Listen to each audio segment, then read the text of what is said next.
रांची जब भी जिक्र होता है तो उसके बारे में टाउनशिप का ज़्यादा चर्चा होता है कि रांची किस रूप से अपने आप को विकसित कर रहा है। तो रांची के विकास का आंकड़ा को अगर डेवलपमेंट के आंकड़ा के दायरे से देखेंगे तो उसकी ऊंची बिल्डिंग उसका परिचय है। चौड़ी सड़कें, ऊंची बिल्डिंग, कम्युनिकेशन के बेहतर सुविधा, शायद इसी बात को डेवलपमेंट का मानक माना जाता है और इस पर चर्चाएं होती हैं। लेकिन एक मानक छूट जाता है, वो मानक है एक आम कॉमन आदमी। अगर इस दृष्टि से तुलनात्मक रूप से काम करना शुरू करेंगे तो ऊंची बिल्डिंग भी छोटी और फीकी नजर आती है। मेरी राजनीति बिल्कुल ऐसे ही सीमित संसाधन के बीच में बेहतर जीवन शैली को जीने का एक अवसर देना मेरी राजनीति का एक वसूल है और सुदेश महतो इसी वसूल के साथ आगे बढ़ रहे हैं। मेरे लिए ये मायने नहीं रखता कि कहां, कौन और किस समुदाय से है। मेरे लिए ये मायने रखता है कि जो असहाय है उसके लिए राजनीतिक दल का दायित्व है और उसके लीडर का दायित्व है कि उसके लिए प्लान करे और उसके लिए बेहतर सुविधा उपलब्ध कराए। समय के साथ राजनीति के अपने अपने ठोर हैं, अपने अपने वातावरण लोग तैयार करते हैं और जीत हार से जरूर खुश होते हैं, लेकिन वो जीत निश्चित रूप से उनकी अपनी व्यक्तिगत जीत होती है और हार जाते हैं इतने लोगों का प्यार।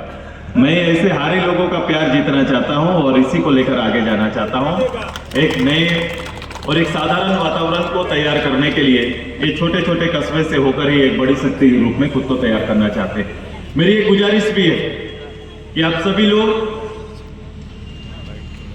निश्चित रूप से चिंतित रहते हैं, लेकिन ध्यान रहे अच्छे राजनीति को किसी को गाली देने से अच्छा राजनीति वापस नहीं आता।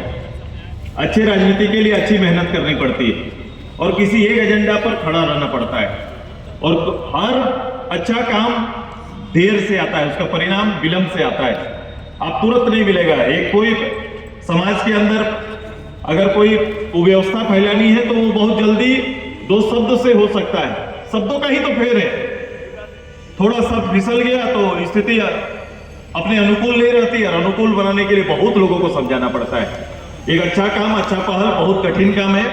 मैं अपनी टीम जो आज ज्वाइन कर रहे हैं, तबरेज भाई, मैं थोड़ा ही उनका परिचय लिया। मैं बोला इनके पीछे आरसी लिखा तो हुआ है, लेकिन कोई इतिहास आप लोगों ने राजनीति का बताया नहीं कि किस दल में रहे हैं, कितनी सेवा राजनीतिक रूप से, कितना इनका पृष्ठभूमि है।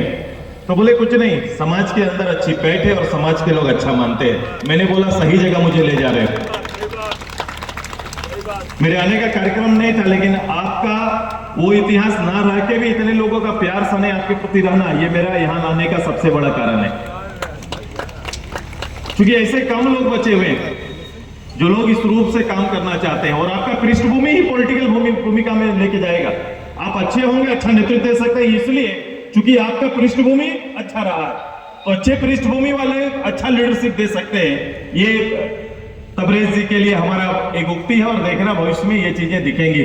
उनका कोई पहल आपको भटकाने के लिए नहीं होगा, उनका हर पहल आपके लिए और आपके बेहतरी के लिए होगा।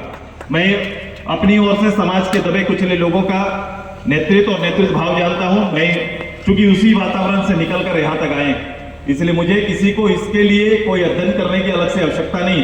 कई लोग होते हैं पद में ऊपर जाते हैं, फिर अध्ययन करना शुरू करते हैं कि विकास कैसे इनका किया जाए। मुझे अध्ययन की जरूरत नहीं, मुझे अवसर की जरूरत है और मुझे एक अवसर देने का आग्रह सुदेश महतो आपसे करने के लिए आया है। एक अवसर देना है, क्योंकि जहां मांगना और इच्छा ज्यादा है वहां ये ध्यान रखना है कि उसकी शक्ति को बड़ा करना है। आइए ये छोटी छोटी शक्तियों को जोड़कर एक बड़ा शक्ति के रूप में, ये महानगर का तो रहेगा, राजधानी तो रहेगा, लेकिन राजधानी का स्वरूप मैंने कहा बिल्डिंग और सड़क के साथ साथ लोगों का स्वरूप भी बदलेगा।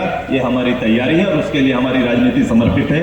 मैं आज इस मिलन समारोह में, जिनका नाम नहीं ले पा रहा हूं, कई महत्वपूर्ण लोग